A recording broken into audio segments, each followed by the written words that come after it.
اعوذ باللہ من الشیطان الرجیم، بسم اللہ الرحمن الرحیم۔ لوگ circumstances beyond any one control, تو یہ حالات خود چل رہے ہوتے ہیں۔ جیسے ہی آپ کے حالات فیور میں آتے ہیں تو آپ پھر وہ شریعت وضیعت بھول جاتے ہیں، اپنا لا شروع کر دیتے ہیں۔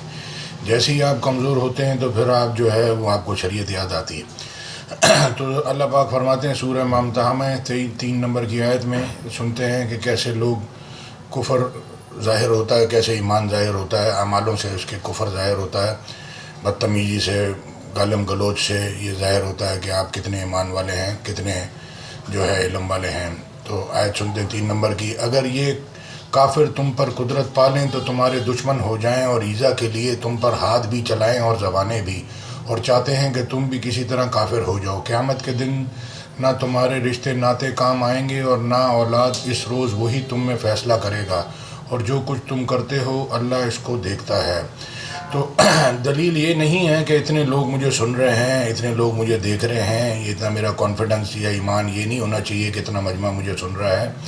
میرا کانفیڈنس ایمان یہ ہونا چاہیے کہ اللہ مجھے سن رہا ہے، دیکھ رہا ہے، تو میں وہ بات کروں جو اللہ نے بتائی ہے، میں وہ بات نہیں کروں جو میں نے دنیا کی نقل مار کے سیکھی ہے۔